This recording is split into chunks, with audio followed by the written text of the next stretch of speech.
The night is here. Your body lies in the bed. The weight of your shoulders presses into whatever holds you. The legs rest heavy. The arms have found their place. You do not need to hold them up anymore. The breath moves on its own. In, out. No one is asking it to do more than this. Outside, the darkness has settled completely. No wind, perhaps, or only the smallest breath of it against the walls. The house is quiet. The street is quiet. Even the thoughts that chased you earlier have grown tired. They circle slower now. Some have lain down. You are here in this moment with the simple fact of your body breathing. Nothing else is required. Many nights feel like this. The day has taken what it needed from you. The lists, the words spoken, the small efforts to keep everything moving. And now there is only this room, this bed, this breath. The mind wants to run back over what happened or forward into what might come. But the body knows something simpler. It knows the pillow under the head. It knows the blanket or the sheet touching the skin. It knows the slow rise of the chest and the longer fall. You have carried things today. Everyone does. Some of them are heavy even when they look small from the outside. A worry about someone you love. A mistake you cannot unmake. A quiet loneliness that sits behind the eyes. Or perhaps the feeling that you are not quite where you should be, that life is moving and you are watching it from a little distance. These things do not leave when the lights go out. They stay close. They wait in the quiet. That is all right. You do not need to fix them tonight. There is no task here. Only the night holding everything, the way water holds a leaf that has fallen into it. The leaf does not need to swim. The water does not ask it to change. It simply holds. Right now, in this body, there may be a tightness somewhere. In the shoulders, in the belly, a small knot that says things should be different, that you should be different, that something inside is not as it ought to be. This feeling comes often. It comes when the day has shown you your limits, when words slipped out wrong, when silence felt too heavy, when you looked at others and wondered why their steps seemed surer. This feeling has a shape. It sits in the chest like a stone that will not warm. It makes the breath a little shorter. The hands curl without meaning to. The mind turns over the same small scenes again and again, looking for the place where you went wrong. Many people carry this stone every night. It has been carried for a long time, perhaps since childhood, perhaps longer.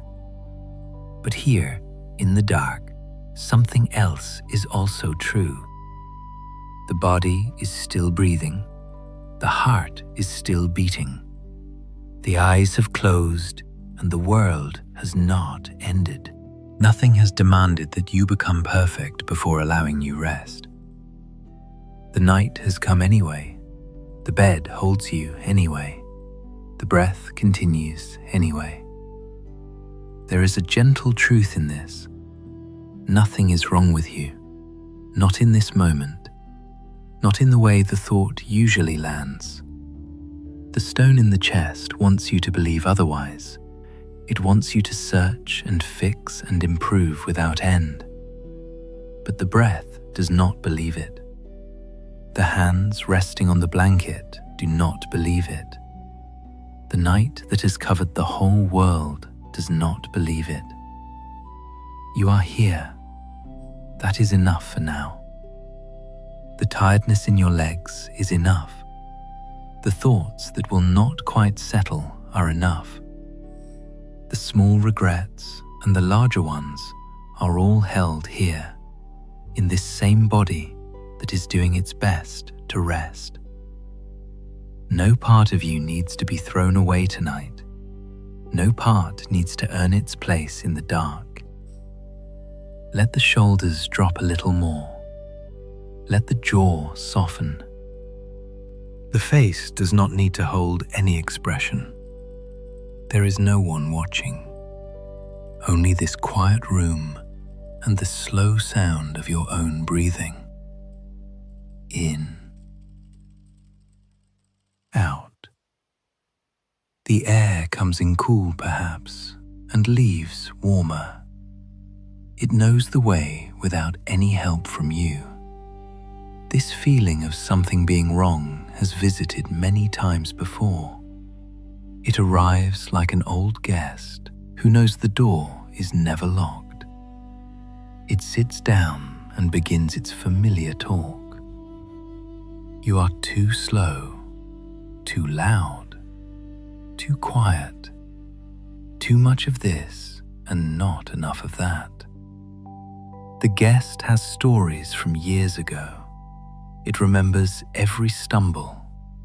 It keeps count. Yet the night does not listen to the guest.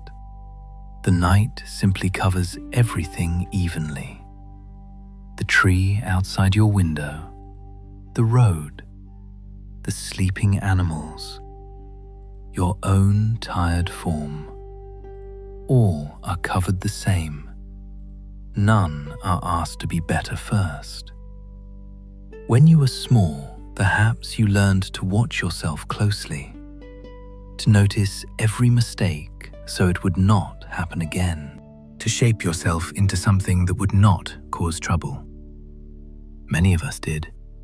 The habit stayed.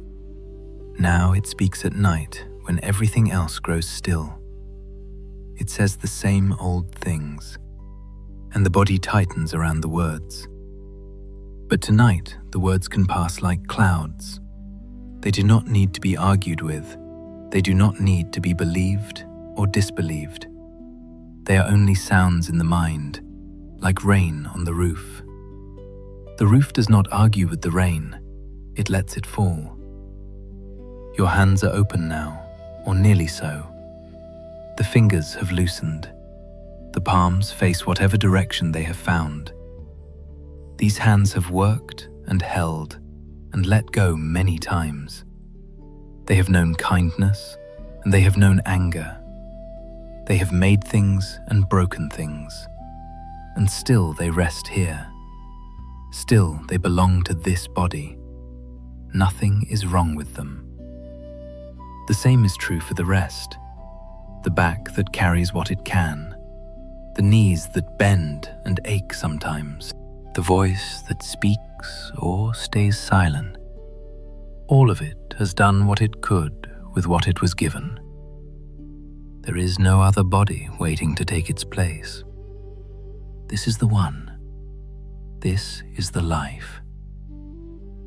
In the quiet, the feeling of wrongness can be seen more clearly.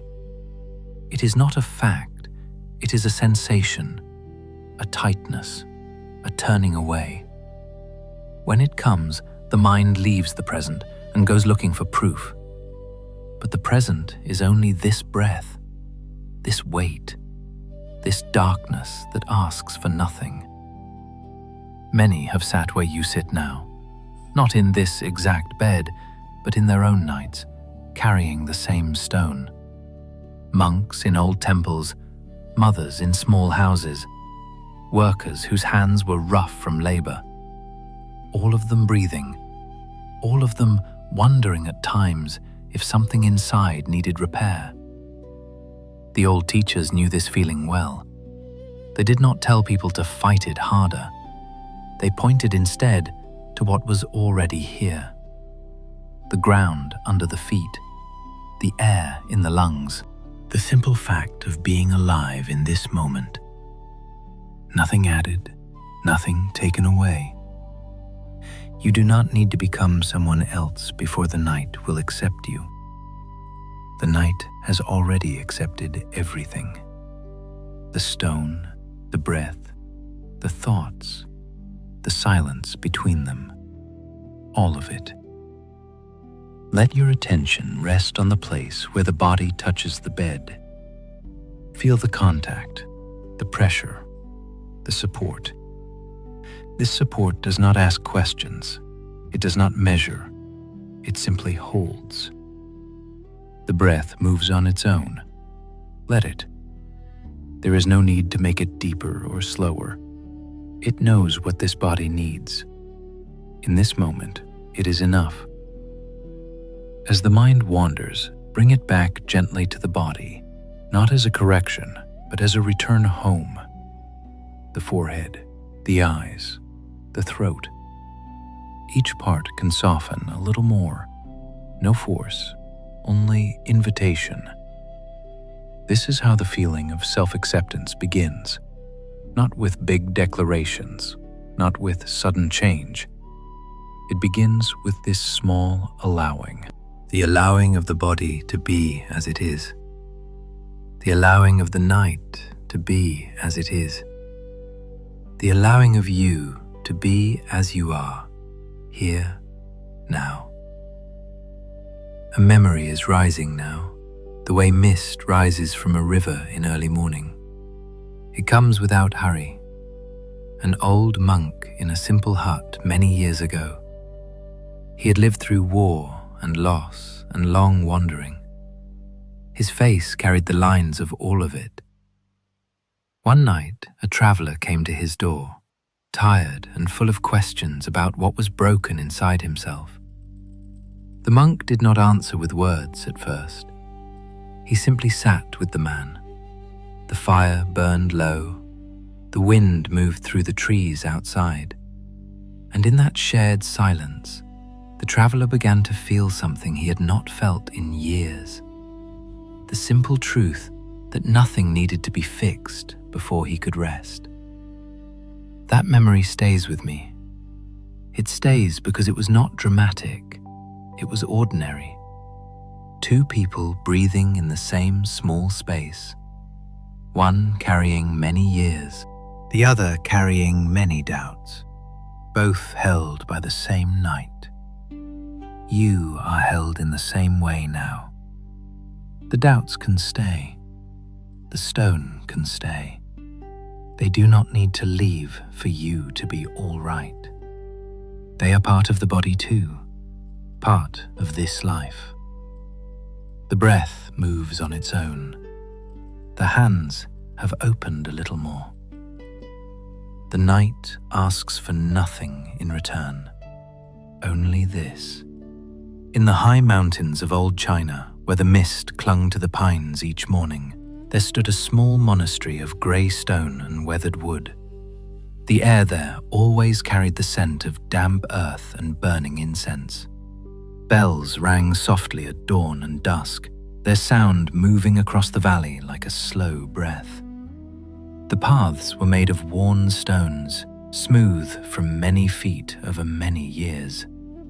Leaves fell year-round, some red, some gold, covering the ground in a quiet carpet that made every step soft. In this place lived a young monk named Liang. He was not yet 30, with a thin face and eyes that seemed always to be looking for something just out of reach. His robes were the same simple grey as everyone else's, yet on him they hung a little loose, as though his body had not yet decided to settle fully into them. Liang walked with careful steps, his hands often folded tightly inside his sleeves.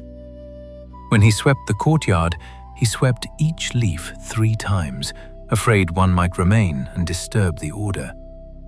When he sat for meditation, his back stayed straight as a pine, but his mind raced like water over rocks. Liang had come to the monastery as a boy, after his parents died in a fever that took half the village. The old teacher had taken him in without question. For years, Liang worked hard. He learned the chants, he tended the garden, he carried water from the stream that ran cold and clear down the mountain. Yet every evening, when the light grew low and the other monks sat quietly, a heavy feeling settled in his chest. It felt like a small stone that grew heavier with each passing season. He watched the older monks. Their faces were calm. Their hands moved slowly, without hurry or waste. They spoke little, and when they did, their words seemed to come from a deep well. Liang wanted that calm more than anything. But inside himself, he found only noise. Thoughts of mistakes from the day, a bowl he had chipped while washing, a chant he had stumbled over, a moment when his mind wandered during sitting and he imagined himself leaving the mountain, becoming someone important in the world below. One autumn evening, after the leaves had turned and begun to fall in earnest, Liang stood at the edge of the courtyard. The air was cool and smelled of wood smoke from the kitchen fire. His feet were bare on the cold stones. He looked down at his hands. They were rough from work, the nails short and dirty from the garden. These hands, he thought, were not the hands of a true monk. They still gripped too tightly. They still wanted things. The central bell rang once, calling everyone inside for the evening meal. Liang followed the others into the long hall. The wooden floor was dark and smooth from years of use. Bowls of rice and simple vegetables steamed in the lamplight. The monks ate in silence. Only the soft clink of chopsticks and the distant sound of wind in the pines. Liang kept his eyes on his bowl. He ate slowly, but the food felt heavy in his stomach. He wondered if the others could see the restlessness in him. He wondered if the teacher noticed how often his mind left the present moment. After the meal, the monks returned to their small rooms. Liang's room was the simplest. A mat on the floor, a low table, a single window that looked out toward the valley. He sat down on the mat and tried to settle his breath. The night outside was full of small sounds. An owl called once. Leaves brushed against the roof. The stone walls held the day's warmth for a little while longer before letting it go. But Liang's mind would not rest. He remembered the day's work. He had been assigned to copy a sutra. His brush had shaken on one character, leaving a small smear. The older monk who checked the work said nothing, only nodded and moved on. Yet Liang carried that smear inside him. It grew larger in his thoughts. One small mark, one small failure. How could he ever sit with the same stillness as the others if even his hand betrayed him? He lay down on the mat. The blanket was thin but enough for the mild night. His body felt tired from the long day, yet sleep stayed away. The stone in his chest pressed heavier. He thought of all the ways he was not enough, not wise enough, not patient enough, not calm enough. The other monks seemed to belong here, as though the mountain itself had shaped them. Liang felt like a guest who had stayed too long, always trying to prove he deserved the roof over his head. The moon rose slowly, casting pale light through the window. It touched the floor in a quiet square. Liang watched it move across the wood. He remembered being a boy, new to the monastery, watching the same moon and feeling safe for the first time since his parents left. Now even that memory brought the tightness. Had he wasted the years since then? Had he disappointed the old teacher who had shown him kindness? Outside, the wind picked up a little. It moved through the pines with a low sigh. Liang sat up again. He wrapped his robe tighter around his shoulders. The fabric was rough against his skin. He walked to the window and looked out. The valley below was dark, only a few faint lights from distant farms. The mountain stood huge and silent, holding everything in place. Trees, stones, monks, doubts, all held without effort. He whispered to himself in the dark, so quietly the words barely left his mouth. What is wrong with me? The question hung in the small room like smoke. No answer came, only the sound of his own breath, a little quick, a little tight. The night air touched his face, cool and clean. It carried the scent of the forest, of things growing and decaying at their own pace. Liang returned to his mat. He tried once more to sit, legs crossed, hands resting, eyes half closed. But the thoughts continued. Each one pointed to a flaw. Each one said the same thing in different ways. You are not ready. You are not whole.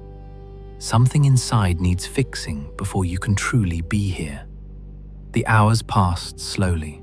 The moon crossed the sky. Other monks slept in their rooms.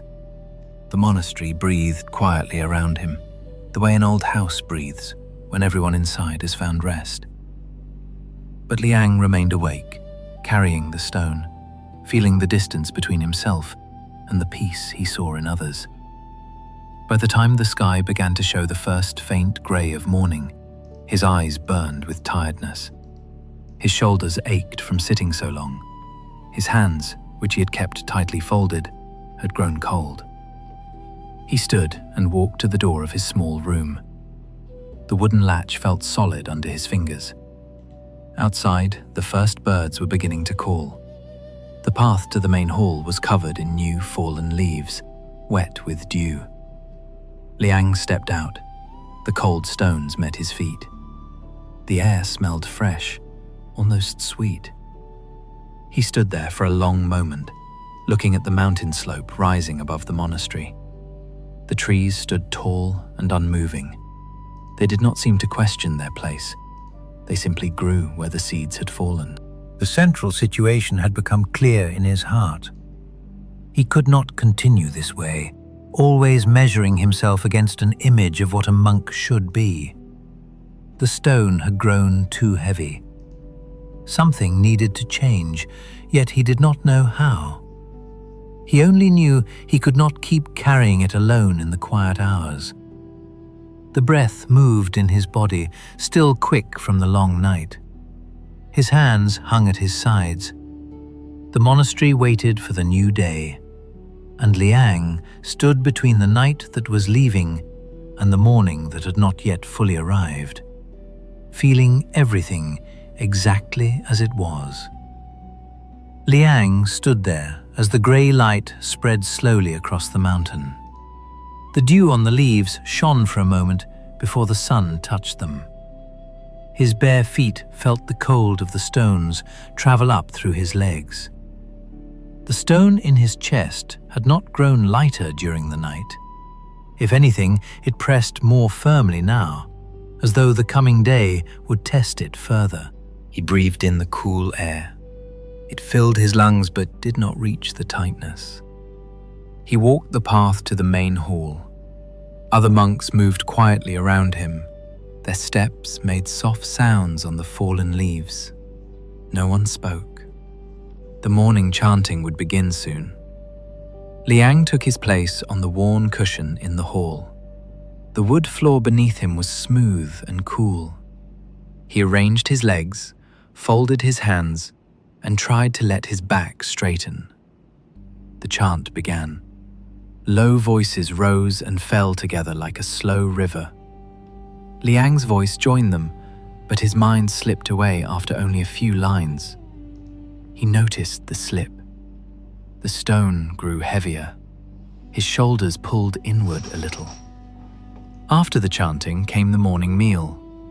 Rice porridge with a few pickled vegetables. The steam rose from the bowls and touched his face. He ate slowly, tasting nothing fully. Across the hall, the old teacher sat in his usual place. The teacher's face showed the deep lines of many winters. His hands rested on his knees with a quiet steadiness. Liang glanced at him once, then looked back at his bowl. He wanted to ask something, but the words would not form. What could he say that would not reveal how far he still was from the calm he saw in others? The work period followed. Liang was sent to the garden again. The earth was damp from recent rain. He knelt and pulled weeds from between the rows of greens. His fingers dug into the soil. Small bits of dirt stuck under his nails. Each weed he pulled felt like a small failure he was removing, yet more always appeared. The sun climbed higher. Sweat gathered on his back beneath the robe. His knees began to ache against the hard ground. He kept working, but his thoughts worked faster. Why did his hands move so clumsily? Why did his attention wander to the distant valley instead of staying with the task? The small bird landed on a nearby branch. It sang a few clear notes and flew away. Liang watched it go. His own life felt heavy compared to that quick flight. The stone in his chest made breathing a little harder as he bent forward. He sat back on his heels for a moment. The garden smelled of wet soil and growing things. Around him, the other monks worked without seeming to struggle. Their bodies moved with the work. Their faces stayed soft. By midday, the heat had grown. Liang carried water from the stream. The wooden buckets hung from a pole across his shoulders. The weight pressed down. Water sloshed over the edges and wet his robes. Each step on the rocky path sent small shocks through his legs. He set the buckets down near the kitchen and paused. His arms trembled slightly. He looked at the clear water. It reflected the sky in broken pieces.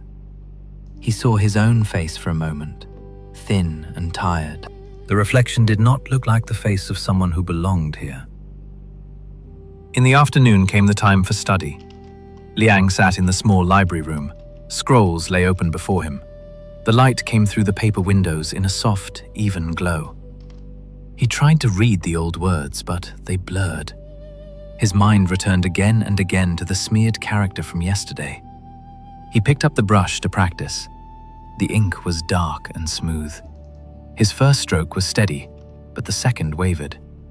He set the brush down. The paper now held another small mistake. His hands closed into loose fists.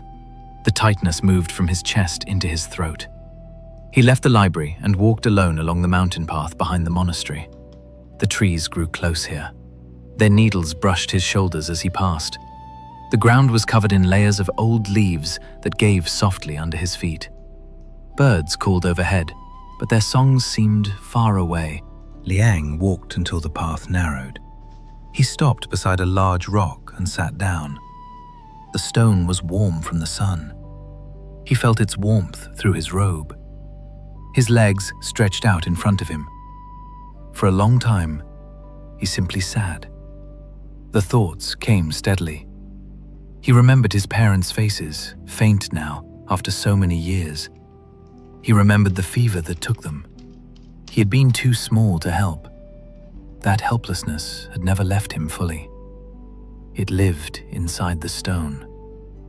Here in the monastery, he still felt helpless sometimes, unable to make his mind quiet, unable to move through the days without the constant measuring. The other monks seemed free of this, or perhaps they hid it better. He did not know. The light began to shift as afternoon moved toward evening. Shadows grew longer between the trees. A light wind moved through the branches, making a soft, rushing sound. Liang's body felt heavy on the rock. His back ached from the morning's work. His eyes burned from the sleepless night. Yet he stayed. He watched a line of ants moving across the ground near his foot. They carried small bits of food. The ants moved in their steady line, carrying what they could. Liang watched them without moving. The warmth of the rock held his body. The tightness in his chest remained, but it had grown familiar after the long day. He did not fight it. He simply sat with it as the shadows lengthened. A single leaf fell from a branch above and landed on his knee. He left it there. The wind moved through the pines again, a low, steady sound that seemed to come from inside the mountain itself. Time passed. The sky turned softer, the color of old rice paper. Liang stood slowly. His legs felt stiff. He walked back along the path toward the monastery. The stones under his feet were cooler now. When he reached the courtyard, the evening bell was ringing. Its sound spread out and faded into the trees. He joined the others for the evening chanting. His voice was quiet. The stone was still there, but for the first time in many days it did not feel like an enemy. It was simply part of him, like the calluses on his hands or the tiredness in his back. After the meal, he returned to his small room. The moon had risen again. Its light fell across the floor in the same quiet square. Liang sat on his mat. He did not try to force his mind to be still. He let it move. The thoughts came and went like the wind outside. He noticed each one without grasping. The smeared character, the clumsy hands, the feeling of not belonging. They passed through him the way clouds pass over the mountain. None of them stayed. He lay down. The blanket covered him lightly. His body settled into the mat. The breath moved on its own, slower now. In the middle of the night, he woke once. The stone in his chest had softened. It was no longer a hard weight. It felt more like a pool of still water.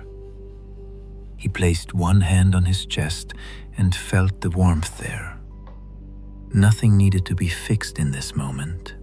The room held him.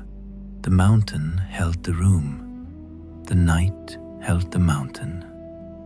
He closed his eyes and slept deeply for the first time in weeks. In the morning, Liang rose with the others. He swept the courtyard.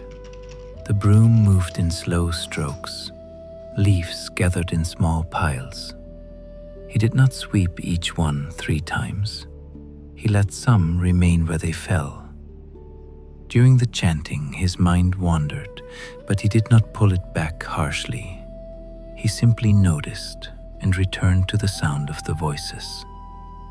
The old teacher watched him once with quiet eyes, but said nothing. Days passed in this way. Liang worked in the garden. He carried water. He sat in the library. The stone did not disappear, but it no longer ruled him. One evening, he approached the old teacher after the meal. They walked together along the path behind the monastery. The air was cool. Crickets sang in the grass. "Teacher," Liang said softly, "I have carried a heavy feeling for a long time. I thought something was wrong inside me, that I was not enough for this life." The old teacher walked a few steps in silence. Then he stopped and looked at the young monk. His voice was low and warm like the evening light. "Look at the mountain, Liang. Does it try to be different? The trees grow as they grow. Some are straight, some are bent by wind. All belong. You are like that. Nothing is wrong with you. You only thought there was." Liang stood still. The words entered him slowly. He felt the breath move in his body. His hands, which had been tight, opened a little. The 2 monks continued walking. No more words were needed. The path curved gently. Leaves fell around them. The night came softly. That was how the change arrived. Not with sudden light, not with great understanding, only with a quiet allowing. Liang kept living the same simple days, but something in him had loosened. The stone remained, yet it had become part of the landscape, like a rock in the stream that the water flows around without complaint. You know this feeling, don't you? Lying there in your bed as the night holds you. the same tightness that Liang carried. It sits in your chest or your belly. It tells you the same old story, that you should be further along by now, that your mistakes are too many, that something inside needs fixing before you can rest easy. Perhaps you feel it strongly tonight. The day showed you your limits again, a word spoken too sharply, a task left unfinished, a silence that felt like failure. Listen gently. Nothing is wrong with you. Not in the way the tightness wants you to believe. Your body is doing what it can. Your heart has carried what it was asked to carry. Your mind has worked hard, sometimes too hard. All of it belongs here, in this night, in this life. You do not need to become someone else before the darkness will accept you. It already has. Perhaps you know the moment when you watch others and think they move through their days more easily. Their steps seem lighter, their faces show less struggle. You compare your own heavy limbs, your own racing thoughts. The comparison tightens everything further. But they carry their own stones too. Everyone does. Some are simply better at hiding them in the daylight. At night, when everything grows quiet, the stones appear for all of us. Let your attention come back to your body now, the weight of your legs, the place where your back meets the bed, the hands resting wherever they have found rest. These parts of you have known effort and rest, joy and sorrow. They have held others and let them go. They have worked and waited. Nothing about them is wrong. They are exactly as a human body is after a long day. The breath moves on its own. Let it. You do not need to improve it. You do not need to prove anything with it. In this moment, there's only the simple rising and falling. The night asks for nothing more. When the old thoughts return, the ones that list your shortcomings, let them come. Watch them the way Liang watched the ants on the ground. They move, they carry small things, and they pass. You do not need to argue with them. You do not need to believe them. They are weather in the mind. The mountain of your life stands steady beneath them. You may feel a small softening somewhere, in the shoulders perhaps, or the jaw.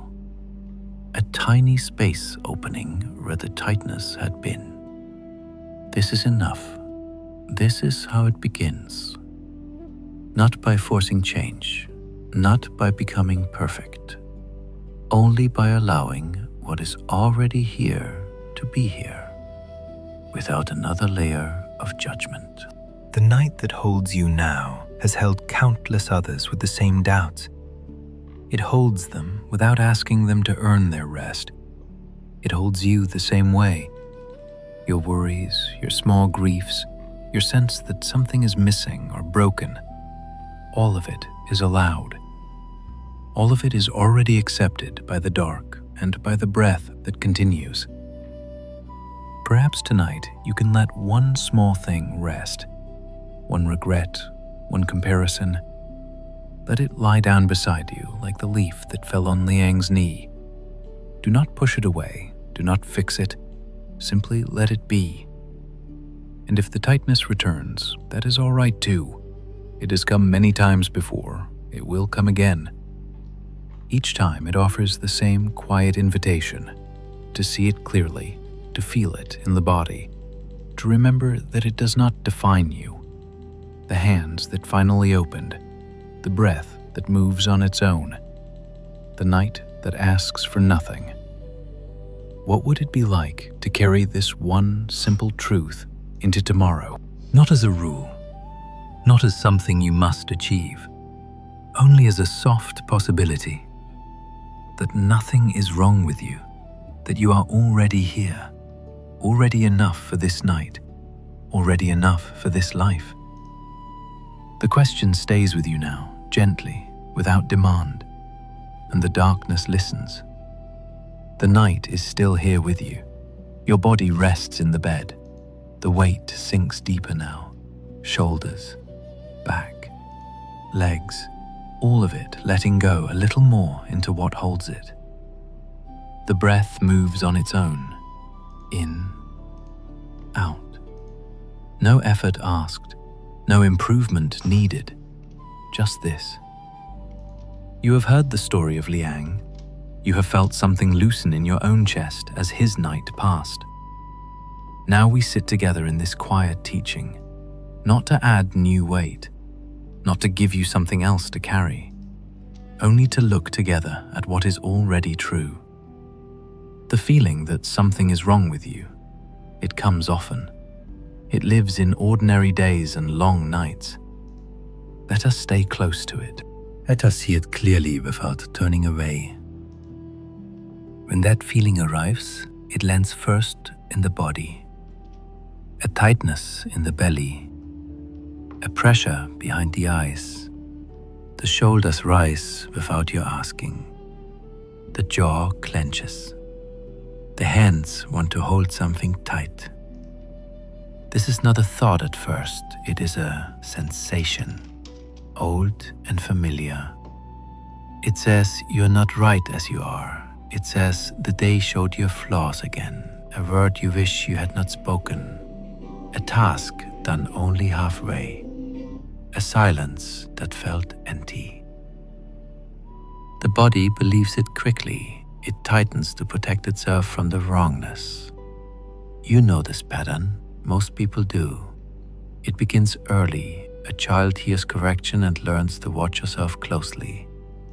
A young person makes a mistake and carries it forward like a mark that will not wash away. An adult looks at the life built so far and sees the gaps. The feeling grows. It becomes a quiet companion that whispers at night when everything else grows still. You are too slow, too sharp, too soft, too much here and not enough there. The list is long. The body listens and grows heavy with it. Yet something else is also here, right now. The breath that moves on its own. It does not wait for you to become better. It does not pause until the tightness leaves. It simply continues. In this moment, your heart beats without judgment. Your blood moves. Your eyes rest behind closed lids. The night covers you evenly. None of this requires you to fix anything first. The body knows this even when the mind forgets. When we resist the feeling of wrongness, it grows stronger. We push against it. We make plans to change. We list ways to improve. The shoulders tighten more. The breath shortens. The mind spins faster, looking for proof or solutions. This resistance is like holding a door closed against the wind. The wind only presses harder. The arms grow tired. But if the hands open, if the door is allowed to move, the wind passes through. It does not destroy the house, it only moves on. You may notice this in small ways during the day, a moment when you speak and immediately wish the words had been different. The tightness comes. The mind replays the scene. The body carries it for hours. Later, lying here, the same scene returns. What if you let it be? Not as approval, not as forgetting, only as allowing what happened to stay in the past where it belongs. The breath moves on its own. The night holds the memory without strain. Perhaps your body can do the same for a moment. This teaching is not about becoming perfect. There is no perfect human shape. The trees on the mountain grow bent or straight according to wind and soil and time. None are wrong. The river flows around rocks. It does not stop to argue with their shape. It finds its way. Your life flows in the same manner. The places where you feel stuck or flawed are simply rocks in the stream. The water of your days moves around them. It does not need the rocks to disappear. In ordinary life, this looks like many things. You wake tired, and the feeling says you should have rested better. You see a friend who seems calmer, and the feeling says you are falling behind. You sit alone, and the quiet brings the old list of shortcomings. Each time the body tightens. Each time the mind leaves the present moment to search for what is missing. But the present moment is only this: the weight of your legs, the softness of the pillow, the air touching your face. Nothing else is happening right now. The wrongness is a story the mind tells while the body continues its quiet work. Let us return to the sensation. Place your attention on the chest or the belly where the tightness lives. Feel it, not to change it, not to make it go away, simply to know it is there. Warm, heavy, familiar. It has been here many nights. It may stay a while longer. That is all right. You do not need to leave it behind to be worthy of rest. The night does not leave anything behind. It covers all. Many times we believe acceptance means the end of effort. It does not. Effort continues. Work continues. Kindness continues. But it comes from a different place. Not from the fear of being wrong. Not from the need to prove value. It comes from the simple fact of being here. A hand reaches out because it can. A word is spoken because it is needed. The body moves through the day without the extra weight of constant judgment. Things still break, words still slip, days still feel heavy, but the heaviness is allowed. It passes more gently. The breath that moves on its own knows this. It does not judge the depth or the rhythm. It simply meets the body's need. Your life can meet each moment the same way, not by removing all difficulty, not by erasing all flaws, by allowing what is here to be here.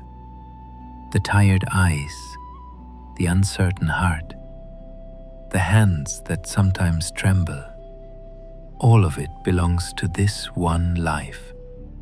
No other life is waiting to replace it.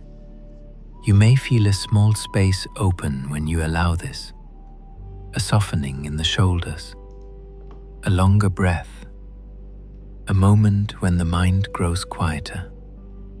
This space is not empty. It is full of the simple truth. Nothing is wrong with you. Not because you have fixed everything, not because the flaws have vanished, because the measuring itself was never the full picture. The mountain does not measure its trees. The sky does not measure its clouds. They simply are. This allowing returns again and again. Some nights the tightness is strong. Other nights it rests farther away. Both are true. Both are part of the flow. You do not need to hold on to the good nights or push away the hard ones. The night holds them all the same. Your body can learn to do this too. To hold what comes without adding another layer of wrongness. In daily living, this teaching shows itself in small turns. You make a mistake at work. Instead of carrying it through the evening, you notice the tightness and let the hands open. You sit with a loved one who is troubled. Instead of searching for the perfect words, you simply sit and breathe. The presence is enough. You lie here now and the old thoughts come. Instead of fighting them, you let them move across the mind like leaves on a stream. The stream does not stop for each leaf. The feeling that something is wrong has cost many people much peace. It steals quiet moments. It turns rest into another task. It makes kindness toward oneself feel like cheating. But when the resistance softens, something else becomes possible. Ordinary days gain a little more space. Sleep comes more easily. The heart meets others with less armor. Life continues with its mix of light and shadow. But the shadow no longer defines the whole. You are already living this in small ways. The way your body has settled deeper into the bed as these words move through. The way the jaw has loosened without instruction. The way the breath continues even when the mind wanders. These are signs, not of perfection, only of what is natural when the extra weight is set down for a time. Let this truth settle slowly. Nothing is wrong with you. The words are simple. They do not solve every trouble. They do not remove every pain. They only point to what remains when the measuring stops. A body breathing, a night holding, a life unfolding as it does. The night that asks for nothing, the hands that finally opened, the breath that moves on its own. Carry this one small allowing into the rest of the night. Let it be enough. In a small fishing village on the coast of old Japan, where the sea met the land in a curve of grey stones and weathered wooden houses, lived a woman named Aiko. The air always carried the sharp salt smell of the ocean and the faint smoke from drying fish. Waves rolled in steadily, their sound a constant low rhythm against the shore. Wooden boats rested on the sand at low tide, their hulls cracked and patched many times. Nets hung from poles, heavy with the scent of seaweed and brine. The houses stood close together, their roofs tiled with dark wood that had taken in rain and sun for generations. Aiko was 42 years old. Her hands were strong and rough from years of mending nets and cleaning fish. Her face showed the lines of wind and worry. She moved with a quiet steadiness, but her eyes often looked out toward the horizon as though searching for something that never quite appeared. Each morning she rose before the others in her small house. She lit the fire in the hearth. The smell of rice and miso filled the single room. Her husband had been gone for 10 years, lost to a sudden storm that took 3 boats. Her 2 children had grown and moved to a larger town to find work. Now the house felt larger than it should, even with its low ceiling and simple mats on the floor. She walked down to the shore every day. The stones were cool and damp under her bare feet. The tide had left small pools where tiny creatures moved. Aiko pulled her boat into the shallow water. The wood felt familiar under her palms. She rowed out a short distance, the oars moving in slow strokes. The sea was often calm in the early light, reflecting the soft grey sky. She cast her net with practiced hands. The ropes slid through her fingers. When she pulled it back, fish glittered inside, their bodies twisting. She sorted them carefully into baskets. Some days the catch was good, other days it was small. On the small days, the tightness came to her chest. Back on the shore, she cleaned the fish at a low wooden table near the water. The knife in her hand moved steadily. Scales stuck to her skin. The smell was strong and familiar. Other women worked nearby. They talked softly about their families, about the weather, about the price of salt. Aiko listened but spoke little. She felt the distance between their words and the quiet inside her. The tightness said she should have kept her children closer. It said she should have noticed the signs of the storm that took her husband. It said her hands were too slow now, her eyes not sharp enough for the work. In the afternoon, she mended nets. She sat on a woven mat outside her house. The sun warmed her back. The needle moved through the rough rope. Each stitch needed to hold against the pull of the sea. Her fingers sometimes trembled slightly when the thoughts came strong. She remembered her husband's laugh, low and sudden.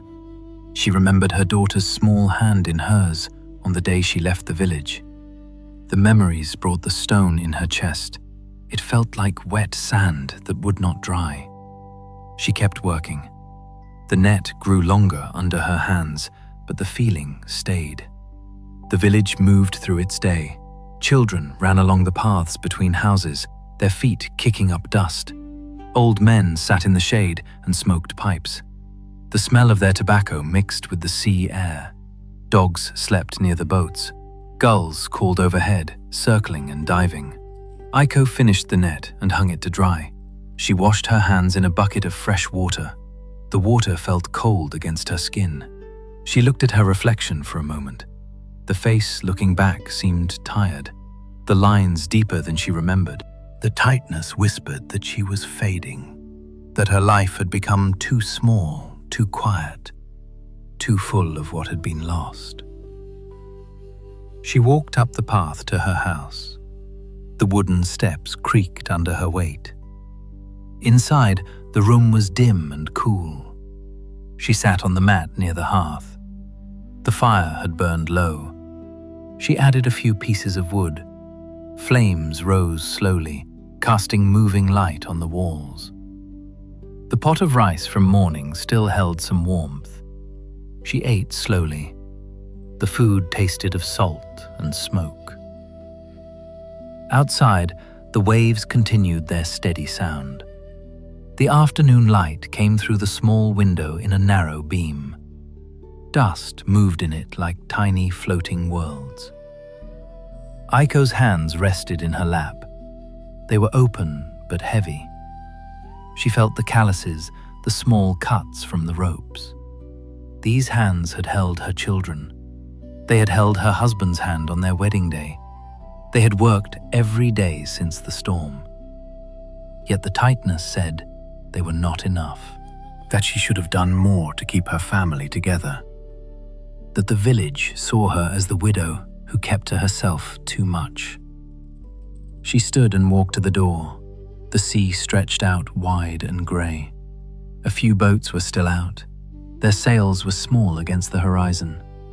The day moved slowly toward evening. She gathered wood for the night fire.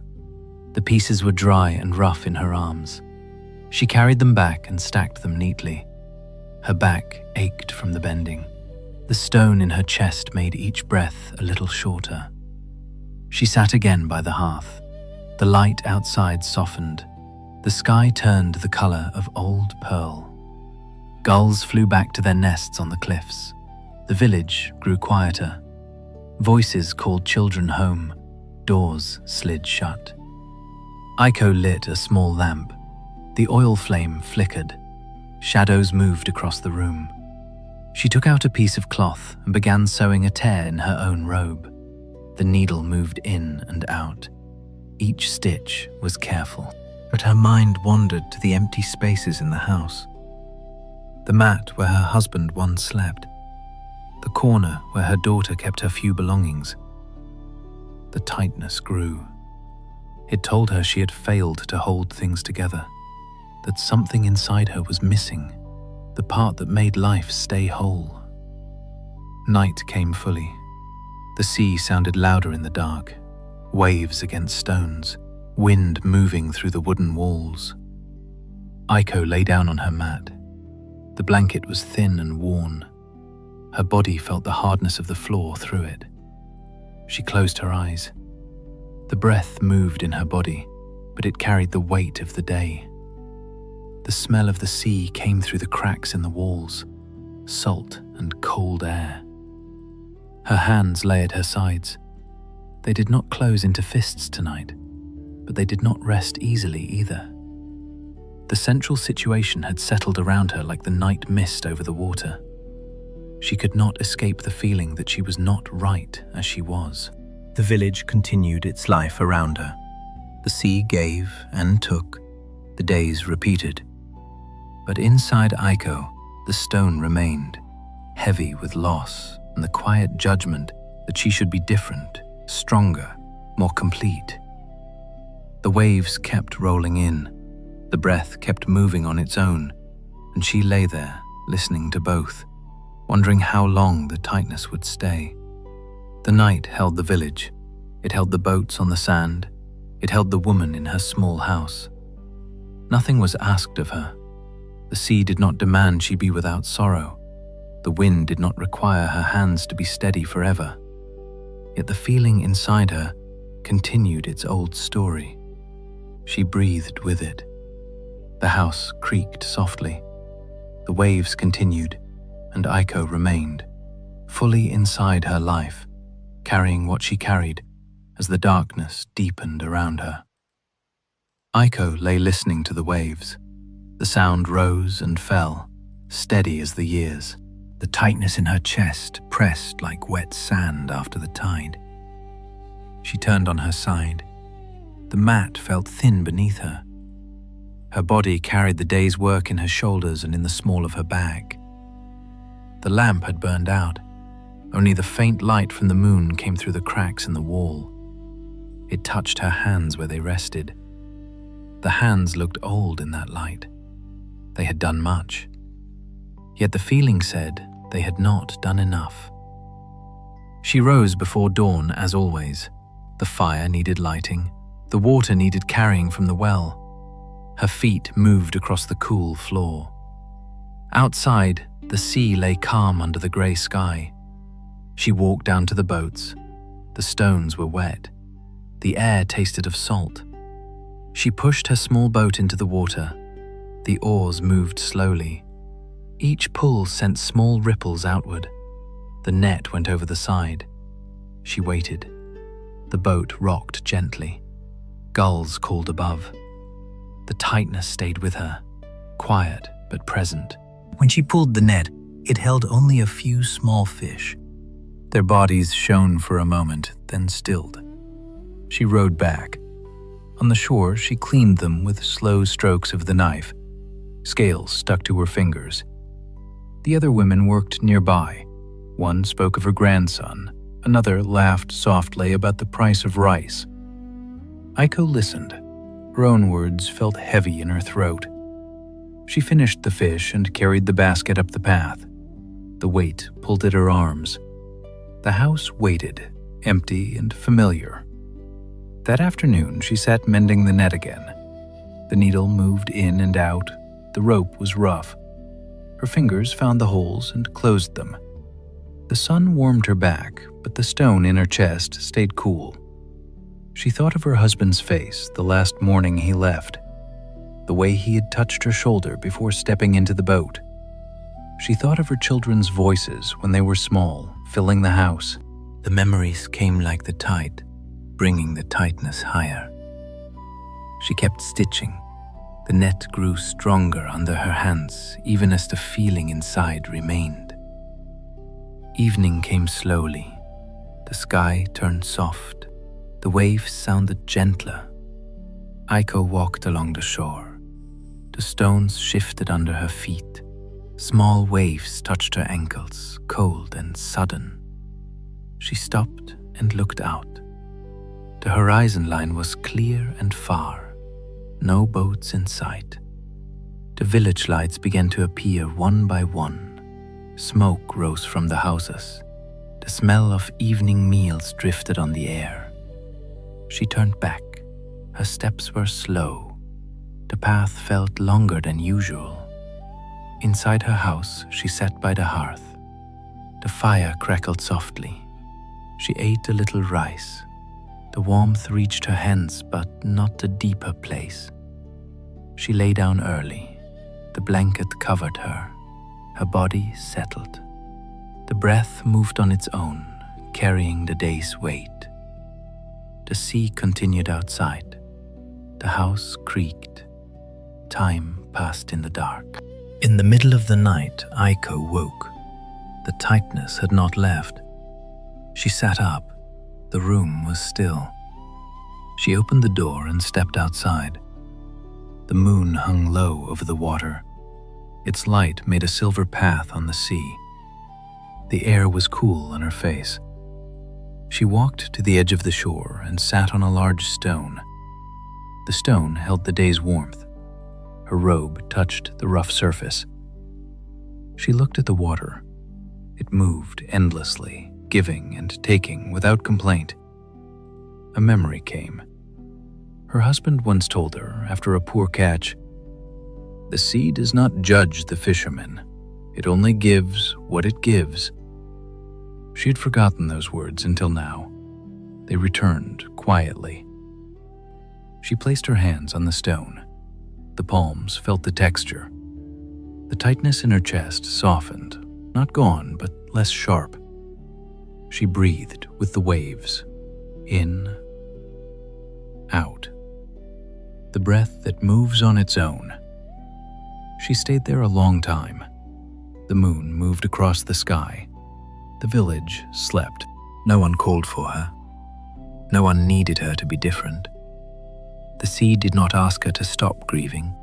The night did not ask her to fill the empty house with new purpose. It simply held her as she was. The stone remained, but it felt more like part of the shore now, shaped by years of waves.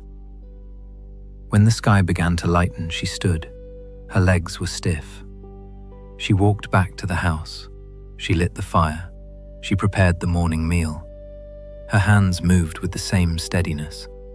The tightness was still there, but it no longer filled the whole room. It had space around it. She ate slowly. The taste of the rice reached her more fully. Outside, the gulls called. The boats waited on the sand.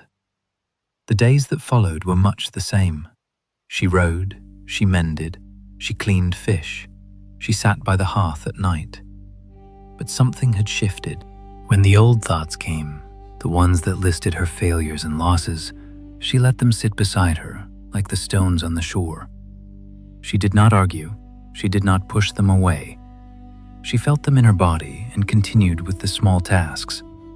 The net grew whole again. The house stayed quiet. Her hands opened more easily at the end of the day. One evening, an old neighbor came to sit with her. The woman's face was lined like her own. They drank tea in silence for a long time. Then the neighbor said softly, "We all carry the sea inside us. Some days calm, some days storm. Nothing is wrong with the water." Aiko looked at her hands. They rested open on her knees. The words settled slowly.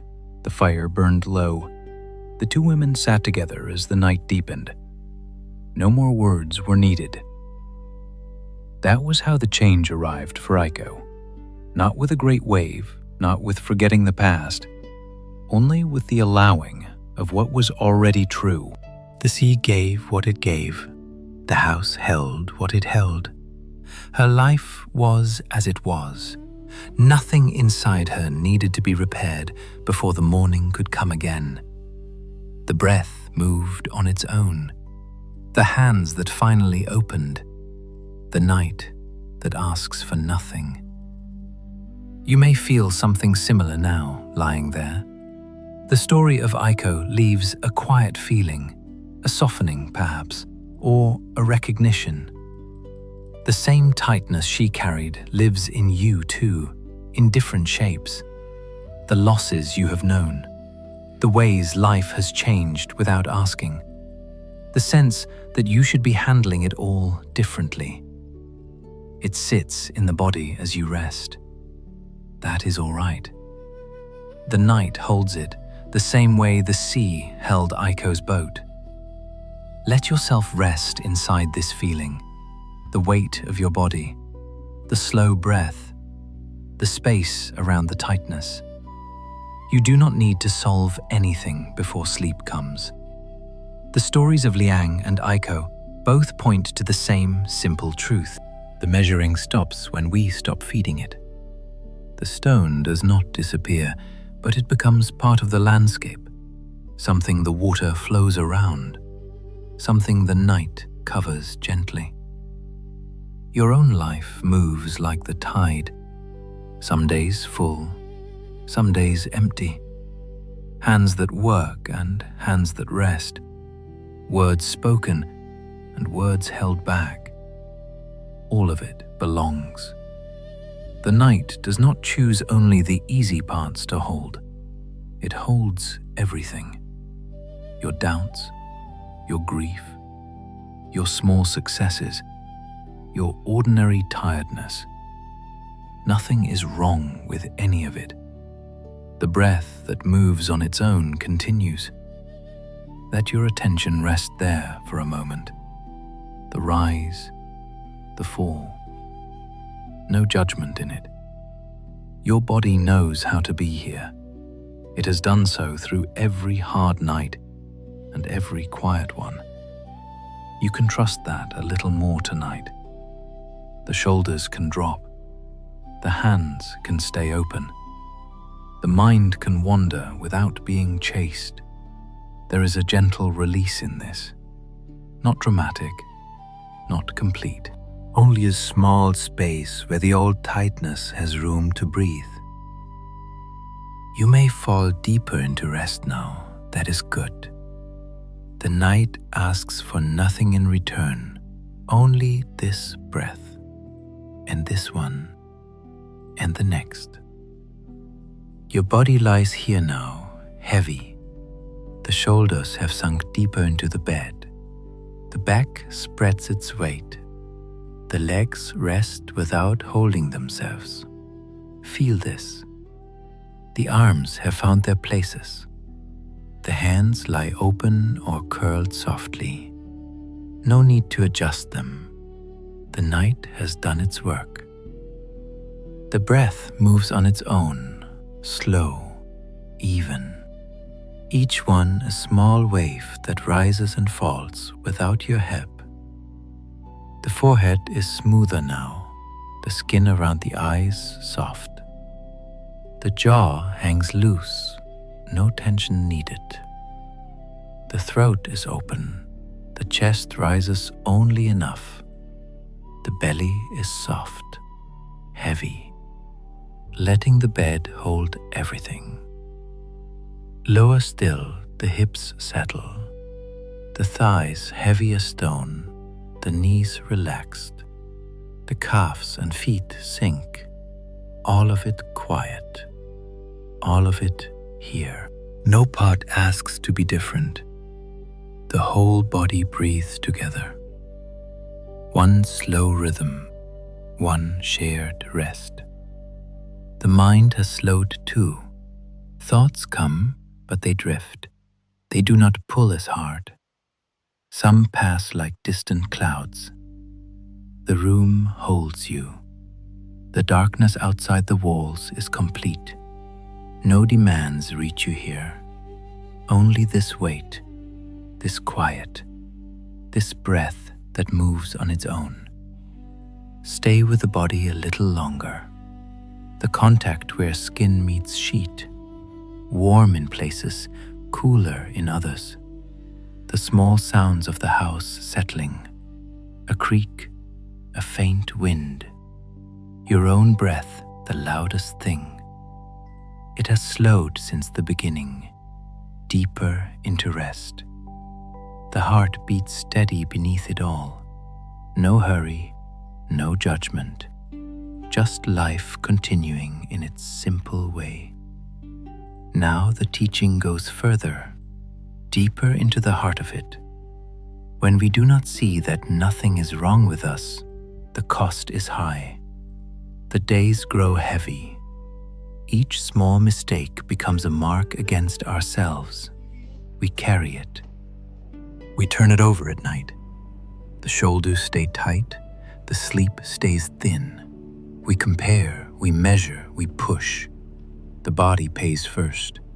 The breath shortens, the chest stays closed. Life feels like a long correction that never ends. We lose the small moments, the taste of food, the feel of water on the hands, the sound of rain. All of it passes while the mind searches for what is missing inside. We hold others at a distance too, afraid our own flaws will show, afraid we are not enough for them. The heart hardens a little. Kindness toward ourselves dries up. We become strangers in our own life, always preparing, never arriving.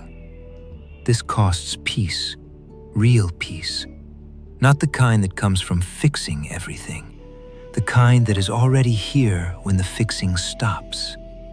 Without it, even rest becomes another task. Even this night becomes a place to worry about tomorrow. The stone grows heavier with every year. The simple joy of being alive shrinks. We miss the ordinary beauty. The way light falls on a wall. The way a bird calls once and is gone. The way the body knows how to rest when we stop interfering. When we begin to see it, when we begin to allow that nothing is wrong, something else opens. Space appears. Not empty space, living space. The shoulders drop without effort. The breath lengthens on its own. The hands finally open.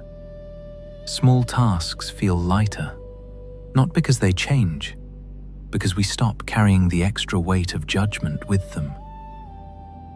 You speak a word that is not perfect. It passes. You sit in silence with someone. It is enough. You lie here with thoughts still moving. They no longer rule the night. The body softens. Sleep comes when it comes. The next day arrives without the old list waiting. You meet it more gently. You meet others more gently. The heart has room. This does not remove difficulty. Pain still comes. Loss still comes. Mistakes still happen. But they move through you differently. Like the waves Aiko watched.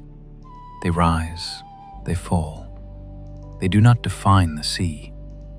Your life is the sea, wide enough for all of it. The breath that moves on its own knows this. It has never asked you to be flawless. It only asks to be allowed. Shorter steps now, one thing at a time. Notice the tightness when it returns. Feel it. Let it be. Return to the body, the weight, the contact, the breath. Do this many times. Each time the space grows a little. Each time the old story loses a little power. Not by force, by allowing. What becomes possible is ordinary life lived fully. A meal eaten with attention. Work done with the hands present. Rest taken without guilt. Moments of quiet joy that need no reason. The night that asks for nothing becomes a friend instead of a mirror for flaws. You belong here, as you are, with the scars, with the doubts, with the unfinished parts.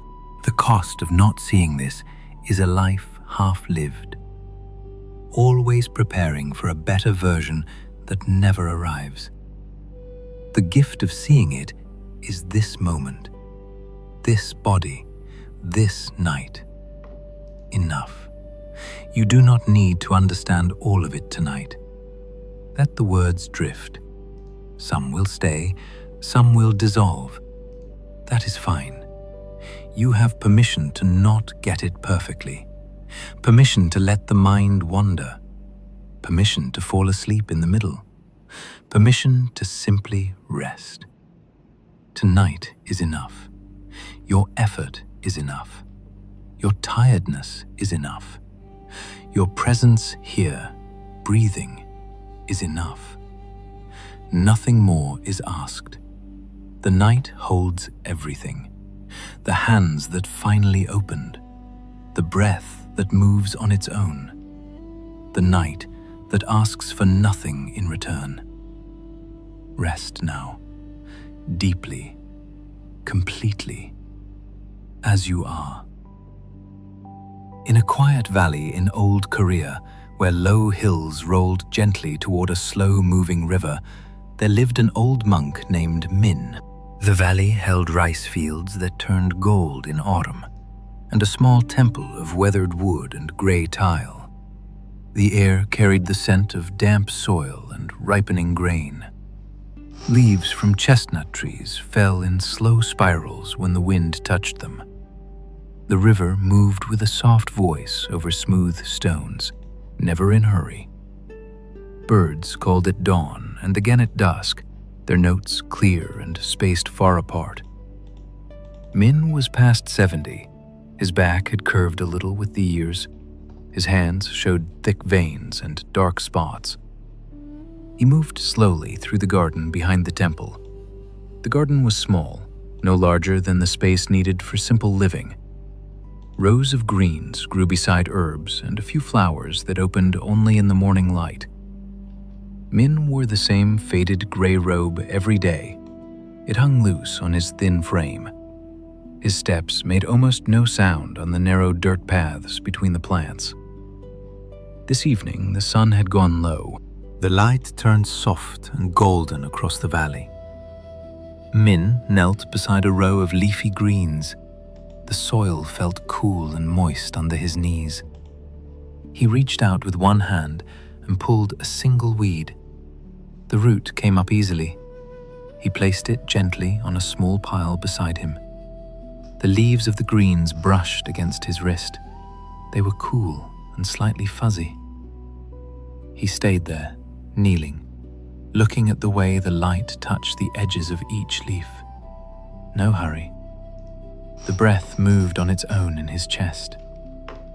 He stood after a long while. His knees made a small sound. He walked to the edge of the garden where a wooden bucket waited. The bucket held water from the river. He lifted it carefully. The water moved inside, catching the last light. He poured a little around the base of each plant. The water soaked in slowly, darkening the soil.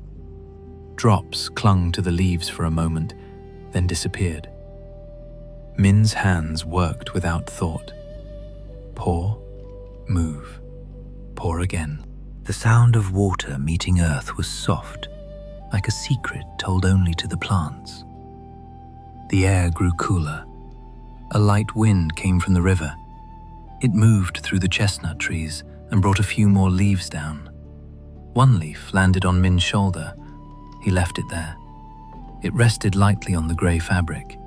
He continued walking the rows. His bare feet felt the cool dirt. Small stones pressed against his soles but did not hurt. He knew every turn of the path.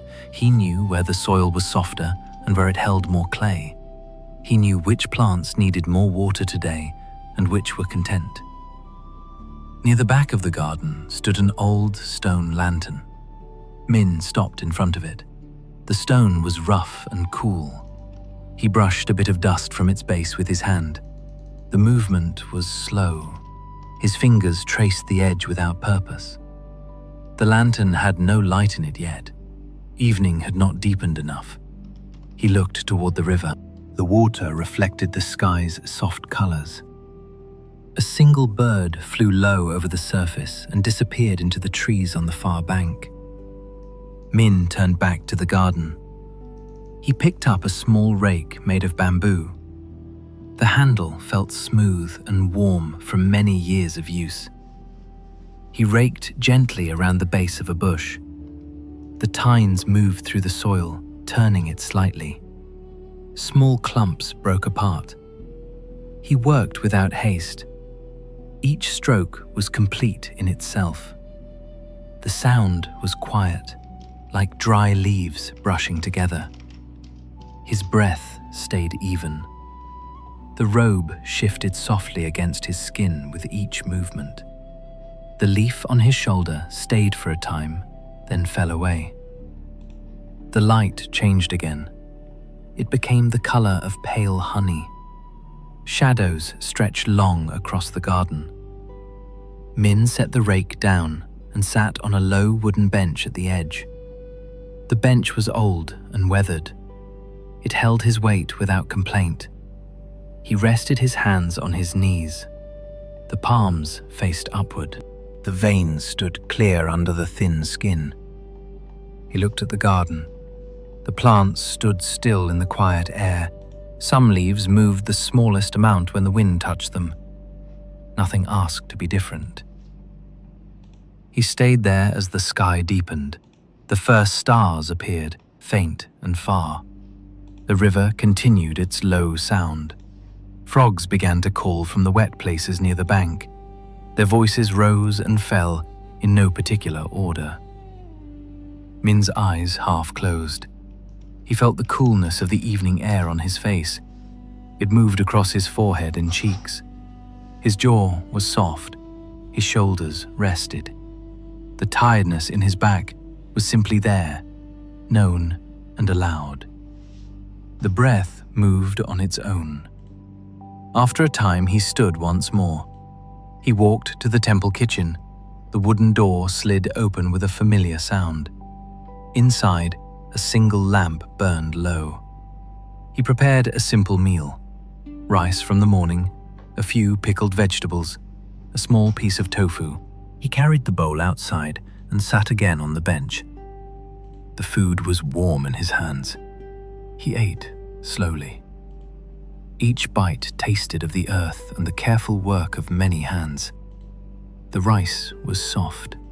The vegetables carried salt and thyme. He chewed without hurry. The night sounds surrounded him: the river, the frogs, the small insects in the grass. When the meal was finished, he washed the bowl in a bucket of water. The water felt cold on his fingers. He dried the bowl with a cloth and put it away. The temple was quiet. No other monks moved through the rooms. Some had gone to sleep. Others sat in their own silence elsewhere. Min returned to the garden. He lit the stone lantern with a thin stick from the kitchen fire. The flame caught slowly. It cast a small, warm circle of light on the ground and the nearest plants. The light moved gently with the air. He stood near the lantern. The flame reflected in his eyes for a moment. He looked at the garden again. The leaves caught the light on their edges. The soil looked darker. Everything was as it was, no part missing, no part extra. He stayed there a long while. The night grew fuller around him. The stars increased. The river kept speaking softly. His body felt the coolness more now. His hands hung at his sides. The fingers relaxed. The robe moved against his legs when the wind came. Later, he walked the short path back toward the temple. His steps were slow and even.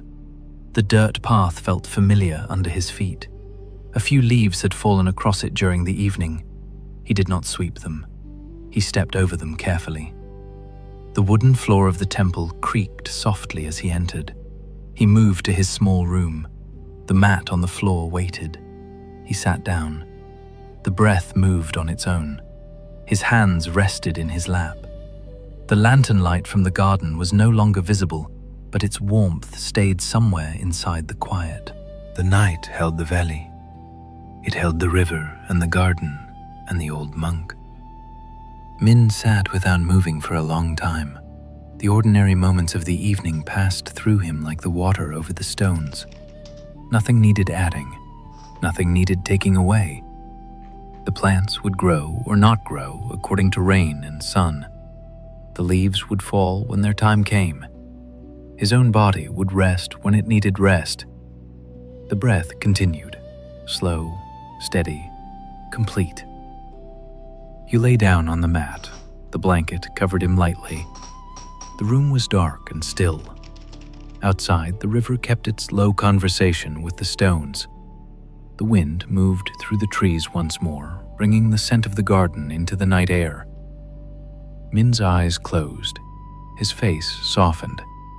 The hands lay open. The night covered everything evenly: the garden, the river, the old monk. All held without question, all simply here. The lantern flame burned low and steady in the garden. A single leaf fell and landed near its base. The light touched it for a moment. Then the night grew deeper still. Everything rested. Your forehead rests smooth now. the skin soft, no lines holding. The eyes closed, the space behind them dark and quiet. The cheeks relaxed, the jaw loose, nothing pulling. The throat open, easy. The breath moves on its own, your shoulders heavy, sunk deep. The arms long and still. The chest rises only a little, falls longer. The belly soft, no holding. The back spreads wide against what holds it. All of it here, all of it allowed. The hips settled, the thighs heavy, warm. The knees at rest, the calves soft. The feet turned outward or inward, whatever way they found. The toes quiet. The whole body one slow weight, breathing together. A leaf drifts across the mind. It lands and stays a moment, then gone. Water touches stone, cool, steady. The sound low, far away. The breath moves on its own. Your face softens more. The eyes still, the forehead clear. Thoughts come like mist over a valley. They touch the garden. They dissolve. No need to follow. The night holds them. The shoulders drop further. The arms rest. Hands open. The chest open. The belly rises and falls with the breath. No effort. The back knows the bed. The legs know rest. Everything sinks. A net hangs in the dark, mended, still. The sea breathes beside it. Waves touch the shore. They pull back, nothing forced. The hands that finally opened stay open. The breath moves on its own.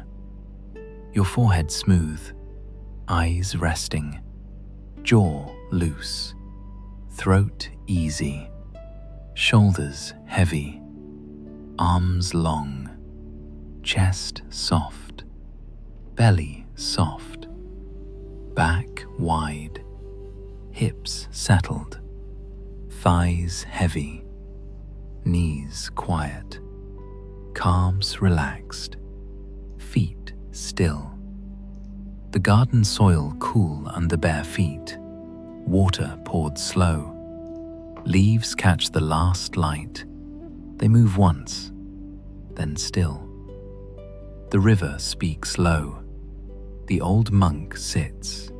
The lantern flame small, steady. It fades into the night. Your body here, now. The weight complete. The breath slow, deeper. The mind quiet. Images arise. A mountain path, a stone shore, a dirt row between greens. They come, they pass. The night holds them all. Forehead soft, eyes closed, jaw slack, shoulders down, chest open, belly free, back resting, legs heavy, feet grounded, the whole form sinking, breath by breath. Nothing pulls, nothing pushes. The tightness gone or distant.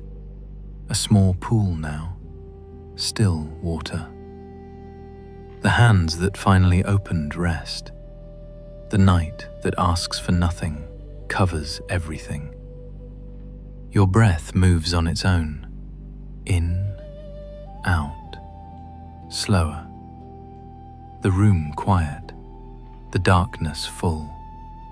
The body complete, no part wrong, all of it here.